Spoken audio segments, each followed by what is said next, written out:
Assalomu alaykum. Bugun yangi Flutter dasturchilarini qo'rqitadigan mavzulardan biri haqida gaplashamiz.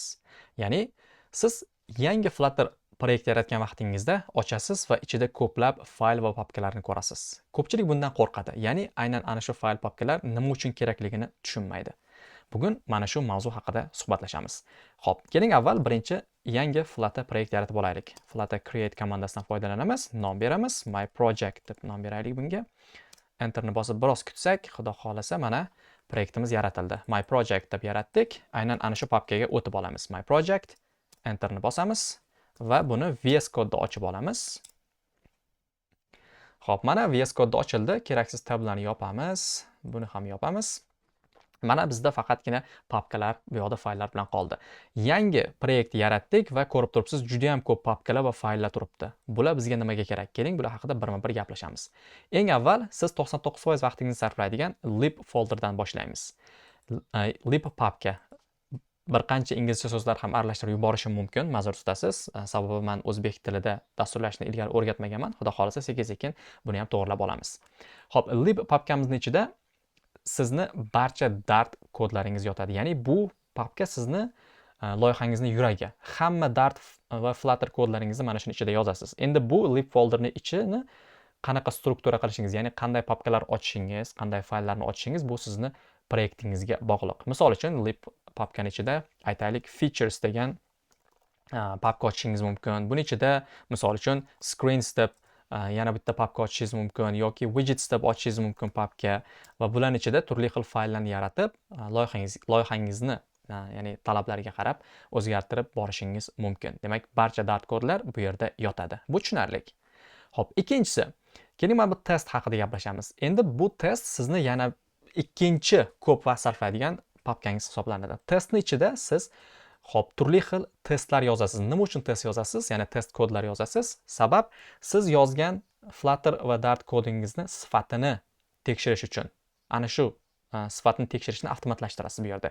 Integration testlarni, widget test va unit testlarni mana shu joyda yozib borasiz. Endi bu yerda kodlar haqida gaplashmaymiz. Bu endi mavzuyimizdan chetga chiqib ketadi. Xo'p, demak, bu yerda barcha testlarni yozib borasiz. Xo'p, keyingisi. Endi bu yerda platformalar haqida gaplashamiz. Keling, platformaning o'zining papkalari bor. Misol uchun Android platformasini o'zining papkasi bor alohida. iOSni o'zining papkasi bor. Linuxniki, macOS, Web va Windowsni o'zining papkalari bor. Bu papkalar nima uchun kerak? Bular aynan ana shu platformalarni, ana shu operativniy sistemalarni, misol uchun Androidmi yoki iOSmi, ana shu sistemalarning o'zining sozlama fayllari shuning ichida yotadi. Ba'zi bir misol uchun aytaylik, ruxsatnomalar so'rash uchun, misol uchun sizni loyihangizga GPS kerak yoki kamera kerak. Ana shu kameradan, GPSdan foydalanish uchun, ya'ni foydalanuvchini smartfonida siz shundan foydalanmoqchimisiz, ruxsat so'rashingiz kerak. Ruxsat so'rash uchun aynan mana shu, misol uchun Androidning ichida kirasiz, appning ichiga source va buning ichida main turibdi. Mainning ichida android.xml, mana shuning ichida ruxsat so'rash kodlarni yozib biroz o'zgartirishlar kiritasiz bularning ichiga. Xuddi shu holatda iOSda ham bu narsa bor. iOSda runnerga kirasiz, bu yerda info.place turibdi. Buning ichida o'sha ruxsatnoma uchun kodlarni bu yerda belgilab yozib ketishingiz mumkin. Xullas, shularning ichiga o'zgartirishlar kiritasiz mana shunaqa holatlarda. Endi ba'zida native kod ham yozishingiz mumkin. Ya'ni native qobiqda, misol uchun Swiftda yozishingiz mumkin iOS uchun yoki Androidda Kotlinda yozishingiz mumkin. Ana shu kodlarni yozib, siz Flutterda method channel degan narsa bor, ya'ni o'sha native qobiq bilan Flutter kodingizni ikkitasini, ya'ni Dartni bog'lash uchun foydalanadigan method channellardan foydalanib turli xil funksiyalar qo'shishingiz mumkin o'zingizni dasturingizga. Mana shunda ham shu papkalarga siz tegishingizga to'g'ri keladi, ya'ni o'zgartirishingizga to'g'ri keladi. Undan tashqari yana bitta holati, siz loyihangizni misol uchun rasmi bor, ikoni bor, to'g'rimi? Foydalanuvchining telefoniga o'rnatilganda, masalan, o'zini alohida bitta ikonchasi bo'ladi. Ana shu ikonni ham aynan mana shu Android, iOS yoki macOS papkalarida shularni qo'shib borishingiz kerak. Masalan, Androidni ko'radigan bo'lsak, app degani bor. Appning ichida source ga kirasiz. Source'da main bor va bu yerda res bor. Mana bu joyda resurslar yotadi. Ko'ryapsiz, Mipmap, Drawable va hokazolar. Bu yerda aynan ana shularni siz qo'shishingiz yoki o'zgartirishingiz mumkin. Xuddi shu holatda iOSniki ham bor. iOSniki mana runnerning ichida yotadi. Bu yerda mana assets.xcsets deyapti. Buning ichida demak mana app icon. Bu yerga o'zingizni loyihangizni ikonlari uchun rasmlarni bu yerga qo'shishingiz mumkin. Demak, bular qachonki sizga qaysi platforma kerak bo'lsa, o'sha platformani papkasini o'zini qoldirsangiz bo'ldi. Masalan, aytaylik, siz faqatgina iOS va Android uchun, ya'ni smartfonlar uchun loyiha yaratyapsiz. Bu holatda sizga mana bu Linux, macOS yoki web, Windowsda kerak emas. Bularni o'chirib tashlashingiz mumkin. O'chirib tashlasangiz, sizni proyektingizda biror bir muammo bo'lmaydi. Normal holatda ishlayveradi. Agar aytaylik, siz faqat web uchun yaratyapsizmi loyihani, demak qolgan barcha Android, Linux, macOS, Windows va hokazolarni o'chirib tashlashingiz mumkin. Buni demak hech qanday sizni loyihangizga zarari bo'lmaydi. Demak, bu platforma nomi bilan atalgan papkalar hammasi ana shu native, ya'ni tabiiy qobiqdagi sozlamalar uchun. Bu tushunarli. Hop, endi tepada mana ikkita nuqta bilan boshlangan papkalar turibdi. Bu nuqta bilan boshlangan papkalar, bular haqida hech xavotir olmang. Bularga tegishingiz ham shart emas. Sababi bu mana nuqta Dart tool turibdi. Nuqta Dart tool bu aynan Dart SDK tomonidan boshqariladigan. Dart SDK ni o'zi avtomatik ravishda bu papkani yaratib, o'zi boshqarib turadi. Bu aynan ana shu Dart uchun. Mana bu nuqta IDA turibdi. Bu mana men VS Code'dan foydalanyapman. Mana shu VS Code uchun papka, ana shuni sozlamalari mana shu nuqta IDA ni ichida yotadi. Bunga ham tegishimiz shart emas. Xo'p, endi bu yerda yana nima bor? Keyin qo'shimcha ravishda siz yaratishingiz mumkin. Assets degan papka yaratasiz. Bu assets papkada o'sha sizni prilojenangizni ichida foydalaniladigan, misol uchun rasmlar yoki har xil fayllarni mana shu yerda saqlashingiz mumkin. Bu assets bo'ldi. Keyin dasturingizni yurg'izgan paytingizda o'zi avtomatik ravishda yana bitta papka yaratadi. Bu build papkasi bo'ladi. Bu build papkasi avtomatik ravishda yaratiladi, o'chiriladi, yangilab turiladi. Buni siz yaratmaysiz, hech nima qilmaysiz. Buning ichida faqatgina o'sha loyihangizni platformada, misol uchun telefonda yoki brauzerda yurg'izish uchun optimallashtirilgan tayyor kodini mana shuning ichiga saqlaydi va mana shu joydan to'g'ridan-to'g'ri yurg'izib beradi. Bu demak o'sha build folder hisoblanadi, ya'ni papka hisoblanadi. Mana papkalarimiz bo'ldi. Endi pastda bizda eng ichki, ya'ni rootda, ildiz qismida bir qancha fayllar turibdi. Birinchisi git ignore. Git ignore, bunga siz e'tibor bermang. Bu git version control, ya'ni o'sha git bilan ishlaganingizda kerak bo'ladi.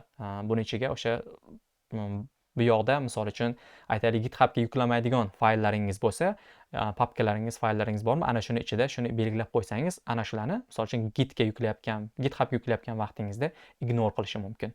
Ya'ni uni yuklamaydi-da, boshqa qolganlarni yuklab yuboradi.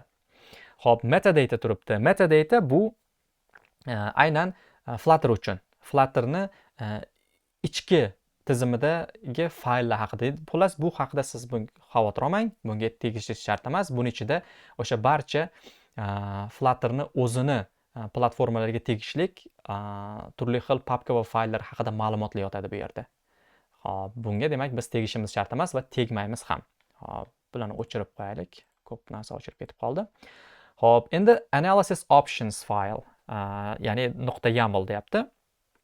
Bu yerda aynan mana lint degan qoida, lint degan narsalar bor. Ya'ni lint qoidalari bor. Chiroyli, toza, sifatli kod yozish uchun lint qoidalar bor. Linter rule deyiladi, linter qoidalari deysizmi? Xullas, shu narsani aynan sozlamalari uchun, biror nimani yoqib, o'chirib qo'yish uchun kerak bo'ladigan fayl hisoblanadi bu yerda. Mana misol uchun keng bitta misol ko'rsataman. Mana avoid print turibdi. Mana avoid print. Mana buni false ga belgilab qo'yadigan bo'lsak, siz kodingizni ichida, misol uchun Dart Flutter kodini yozib boryapsizda, printni biror nimani print qilib konsolda chiqarmoqchi bo'lsangiz, mana buni false qilib qo'ygan bo'lsangiz, Dart endi ogohlantirmaydi. Mana masalan VS Code'da, mana aytaylik, buni qaytarib qo'yamiz. Keyin bu yoqda ochamanda, libni ochaylik, mainga o'tamiz. O'tganimizda, mana misol uchun mana shu joyda keling, hop, bitta printdan foydalanamiz. Mana printdan foydalanib, nimadir print qilmoqchi bo'lsam, nima deyapti? Mana ko'ryapsizmi? Tagga chiziq qo'yib qo'yapti. Buni VS Code menga to'g'ridan-to'g'ri ogohlantiryapti. Sabab mana o'qiydigan bo'lsam, don't invoke print in production code. Ya'ni Siz production modga chiqqaningizda printdan foydalanmang deyapti. Buni olib tashlang deyapti. Ya'ni o'sha kodingizni misol uchun deploy qilmoqchimiz, olib tashlang printni deyapti. Bu qoida qayerdan kelyapti? Bu narsa aynan mana shu lint rule orqali kelyapti. Hozir lint rule qayerda joylashtiriladi, bu haqida ham gaplashamiz. Mana misol uchun keling buni avoid printni false qilib qo'yamiz. Saqlanib qilamiz. Bu saqlanib bo'ldi. Endi bu yoqqa kelsak, mana o'sha haligi chizig'i yo'q bo'ldi. Sababi biz mana buni o'chirib qo'ydik. Aynan shu uchun kerak bo'ladi. Lint rule'larni boshqarish uchun kerak. Xo'p, buni o'chiramiz, buni ham o'chiramiz. Endi mana bu my project .iml turibdi. Bu misol uchun bu yerda hozir biz anaqamizda kerak emas vaziyatimizda. Qachonki siz Android Studiodan yoki IntelliJ'dan foydalanadigan bo'lsangiz, kod editorlardan, ana shunlarda sizni proyektingizni to'g'ri o'qish uchun kerak bo'ladigan har xil sozlamalar yotadi buning ichida. Xo'p, buni ham siz bunga ham tegishingiz shart emas. Xo'p, keyingisi pubspec.log va pubspec.yaml turibdi. Xo'p, birinchi pubspec.yaml bu sizni proyektingizni butun holatda hamma joyda boshqarishda yordam beradigan fayl hisoblanadi. Bunga juda ko'p kelib bunga tegib turasiz, o'zgartirib turasiz. Sababi bu yerda siz turli xil paketlarni, modullarni o'rnatishingiz mumkin. Misol uchun mana Cupertino icons turibdi. iOSda ishlatiladigan ikonlarni package, ya'ni paketi. Yoki mana boyagi aytganimiz Flutter lints turibdi. Mana shu lint qoidalari paketi.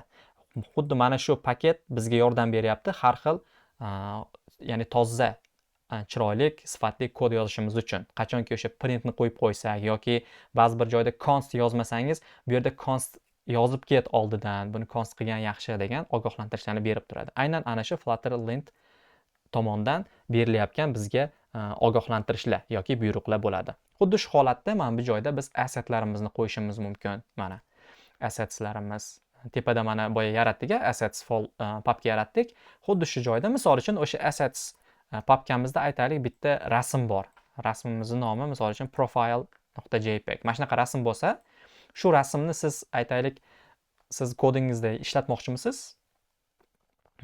Dart kodingizda ichida ishlatmoqchisiz, yana loyihangiz ichida ko'rsatmoqchisiz.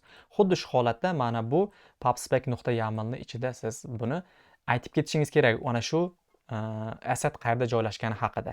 Yoki xuddi shu holatda fontlarni ham qo'shishingiz mumkin loyihangizga. Fontlarni ham xuddi shu joyda mana qayerda joylashgani, nomi nimaligi haqida bu yerda belgilab ko'rsatib ketasiz. Shunda sizni Flutter proyektingiz to'g'ridan to'g'ri muammolarsiz foydalana oladi shulardan. Xo'p. Endi readme.md. Bu endi siz aytaylik loyihangizni oxirida ishlatadigan papkalardan bittasi. Ana shu loyihangiz haqida ma'lumotlar yotadi bu yerda. Aynan ana shu uchun kerak bo'ladi sizga. Xo'p, umid qilamanki, bu ko'pchilik uchun foydali bo'ldi, ayniqsa mana shu Flutterga yangi kirib kelayotganlar uchun. Agar sizga foydali bo'lsa, albatta kanalga obuna bo'lishni unutmang. Bundan keyin, xudo xolisa, bundan ham yaxshiroq, foydaliroq video darsliklar chiqarib borishga harakat qilamiz. Salomat bo'ling.